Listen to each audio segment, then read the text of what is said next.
Pie Grande, un misterio por resolver. En 1967, en los bosques de Bluff Creek, al norte de California, en Estados Unidos, Roger Patterson logró filmar en película de 16 milímetros al que podría ser Pie Grande. Esta evidencia gráfica es de gran importancia, ya que fue y ha sido la única vez en que este mitológico ser fue captado por alguien. Este hecho vendría a reforzar las decenas de testigos sobre el avistamiento del Pie Grande, el cual no solo se ha reportado en Norteamérica, sino en todo el mundo, por lo cual tiene diferentes nombres. En Estados Unidos se le llama Bigfoot, en Canadá Sasquatch. En el Himalaya se le conoce como el Yeti, en Siberia el Chukuna y en Australia como Yowis. En general los testigos hablan de un animal parecido a un gorila gigante, solo que este camina en dos patas, encorvado y de fuerte constitución.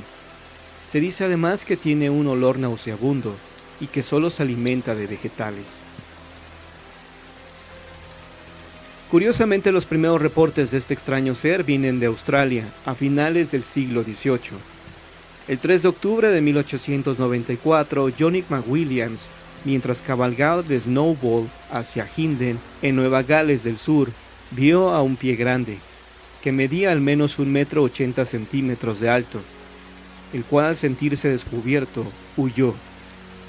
En esa misma región de Nueva Gales del Sur, los hermanos Joseph y William Webb tuvieron un encuentro muy cercano con el Pie Grande. Mientras los Webb estaban acampando en las montañas Brindabella, escucharon que un animal se acercaba donde ellos estaban. ¿Cuál sería su sorpresa que al iluminar con una lámpara, observaron que a escaso 1,5 metros se encontraba el temido ser, a quien no quedó más que ahuyentarlo con disparos? En 1917, el geólogo suizo Francois Delois, al estar en la frontera de Colombia y Venezuela, mató a un aparente pie grande de 1,50 m, y digo aparente porque los que juran haber visto al hombre de las nieves le calculan una estatura promedio de 2 metros. En China, por ejemplo, Pan Henseng, en junio de 1977, tuvo un encuentro cercano con este ser, y así lo recuerda. Estaba cortando leña cuando de repente vi que un ser velludo se acercó a mí. Levanté el hacha, dispuesto a luchar por mi vida. Nos quedamos así los dos inmóviles, más de 1 hora. Después tomé una piedra y se la tiré. Le dio en el pecho. Lanzó varios aullidos y se frotó el lugar del golpe con la mano izquierda. Después pasó a la izquierda, se apoyó en un árbol y se alejó, dirigiéndose lentamente hacia el fondo del barranco. Y hacía un ruido como si mascullara algo. El hombre medía algo más de 2 metros. Tenía la frente hundida y ojos negros. Su mandíbula era prominente y sus dientes delanteros anchos. La cabellera castaño oscura le llegaba hasta los hombros, y tenía la cara y cuerpo cubiertos de vello corto. Sus largos brazos le llegaban hasta las rodillas, y caminaba erguido con las piernas muy separadas. En la antigua Unión Soviética, la doctora Jana Kofmamba comenzó a investigar este misterio tras hallar algunas pisadas inusuales en la nieve. Esto en las montañas Cáucaso. De 1955 a la fecha ha recibido muchos informes de testigos oculares y se ha entrevistado al menos con 4,000 personas. Fue entonces cuando conoció la siguiente historia. En 1946 el capataz de una granja logró atrapar momentáneamente a un pie grande en su cabaña, ubicada en Hetmist.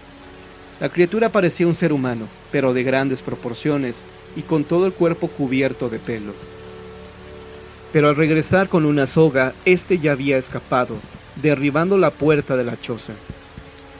Una evidencia más del pie grande se registró allá por el año de 1979 en las montañas del Pamir, en la frontera sur de Rusia. Se hallaron varias huellas de 34,3 centímetros de largo por 16,5 centímetros de ancho.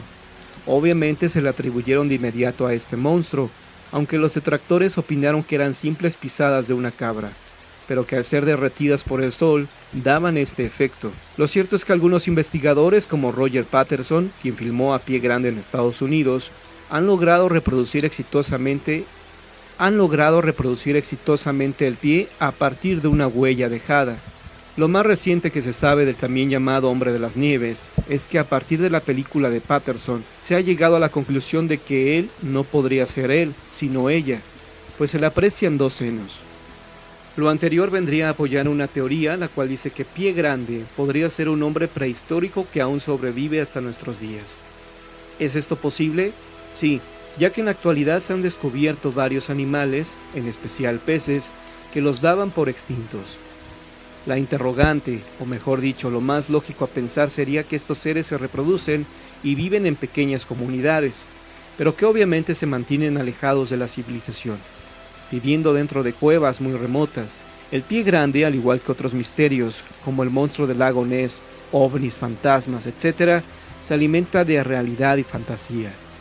En todos los casos siempre se cuentan con testigos, y aunque algunos solo engañan para buscar fama y dinero, existen otros que dicen la verdad, o creen decir la verdad, porque están confundidos con lo que dicen que vieron.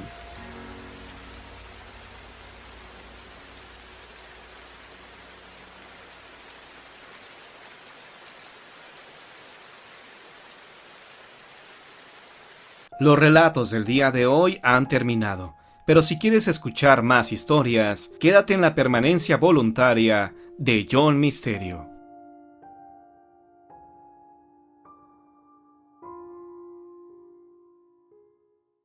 Fernando tenía 16 años, y tal y como sucede a esa bendita edad, creía que los espantos, aparecidos y cosas demoníacas eran algo para divertirse un domingo en el cine, o que solo aparecían en los videojuegos.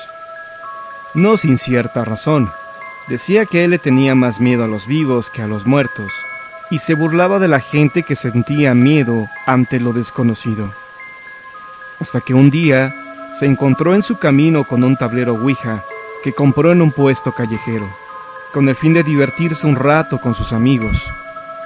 El tablero Ouija moderno es parecido al que existía en otros siglos, cuando se utilizaba para comunicarse con los espíritus, un rectángulo de madera en cuya parte superior hay un alfabeto, y a izquierda y derecha, respectivamente, las palabras sí y no. Un pequeño triángulo de madera, símbolo de la sabiduría pitagórica, acompañaba al tablero. Una o dos personas apoyan apenas las yemas de los dedos en el triángulo y hacen la pregunta. Cuando se da la comunicación con los espíritus, estos usan la energía de los ejecutantes para mover el triángulo y así apuntar hacia distintas letras, que forman palabras o frases, a menos que dicha interrogante pueda ser contestada con un sí o un no, en cuyo caso el triángulo se irá hacia el extremo correspondiente.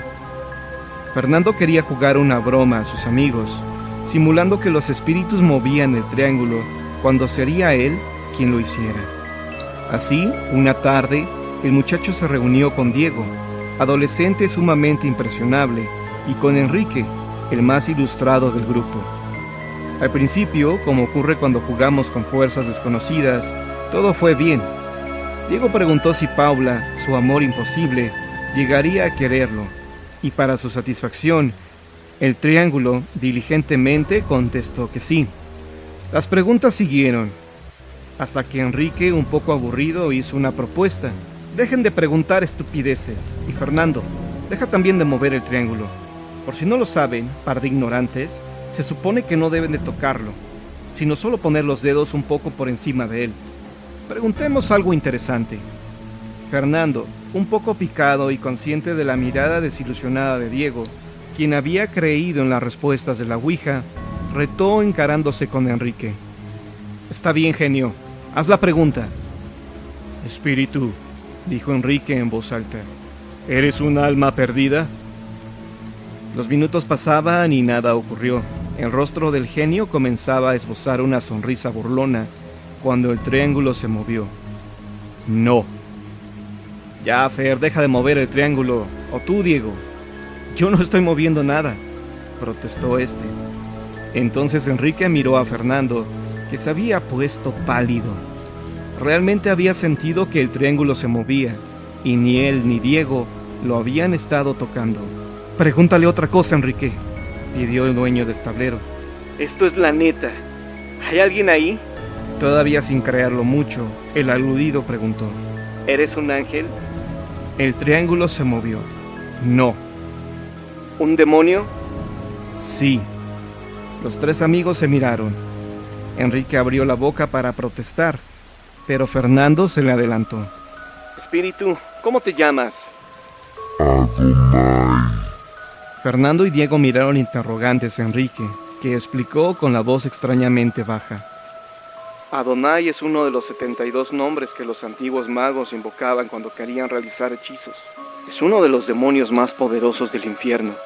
En ese momento el triángulo cobró vida propia y comenzó a moverse cada vez más rápidamente, sin energía humana que lo guiara. Los tres amigos tenían los ojos clavados en el tablero, donde el pedazo de madera señalaba las letras para transmitir lo siguiente. Soy el más poderoso de todos. Enrique, imbécil. No sabes nada, aunque crees que sí. Ni tú, Fernando, ni tú, Diego. Pero yo lo sé todo. Y si no lo sé, hago que suceda como a mí se me dé la gana. Puedo volar en pedazos sus casas, con todo y sus familias, porque ahora que han abierto la puerta del infierno, ya no la podrán cerrar. Rarra snerdo palonai, rarra snerdo palonai, rarra snerdo palonai. A esto siguió una letanía de palabras en un lenguaje perdido. El triángulo volaba sobre el tablero. «Tira esa cosa, Fer», exclamó Enrique, pálido. El triángulo se detuvo y luego comenzó otra vez. Si puedes, sé de Upis. Si puedes, sé de Upis. «Claro que puede», gritó Enrique extrañamente alterado, mientras Fernando y Diego lo miraban asustados. Nunca habían visto al ecuánime y culto muchacho perder el control de esa manera. El dueño del tablero retiró el triángulo. Hubo una súbita sacudida y un cenicero de cristal estalló. Después volvió la calma. «Nunca en tu vida», dijo Enrique a Fernando respirando muy rápido, «vuelvas a jugar con esa cosa. No sabes las fuerzas que puedes desatar. Tírala, rómpela, quémala, pero sácala de tu casa ya». Silenciosamente, Fernando guardó el tablero en su caja. Unos minutos después, Diego y Enrique se retiraron, este último confiando en que su amigo seguiría su prudente consejo. Mas no fue así.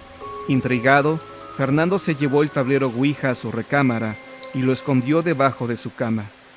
Su madre era muy religiosa, y no le hubiera gustado saber que su hijo andaba jugando con esos artefactos profanos. Pero muy tarde esa noche, el muchacho sacó la Ouija de su escondite. «Espíritu», dijo rozando con sus dedos el triángulo de madera, «¿estás ahí?» Lenta, muy lentamente sintió cómo se movía. Sus dedos lo siguieron. Sí. «¿Eres quien dijiste que eras?» ¿Quién dije que era? «Adonai». No. «¿Cuál es tu nombre?» Lucifer. Refisul. Fernando retiró las manos del triángulo sintiendo un escalofrío recorrer su columna vertebral. El nombre del príncipe de los infiernos fue demasiado para él. Al día siguiente, el muchacho aventó la ouija en un terreno baldío, que misteriosamente ardió espontáneamente y por completo 2 noches después. Dicen que a veces los espíritus que se comunican a través de la ouija son bromistas y asumen personalidades de demonios para asustar a los incautos. Pero otras veces, los nombres que el triángulo señala son los verdaderos. Es algo que resultaría muy caro averiguar.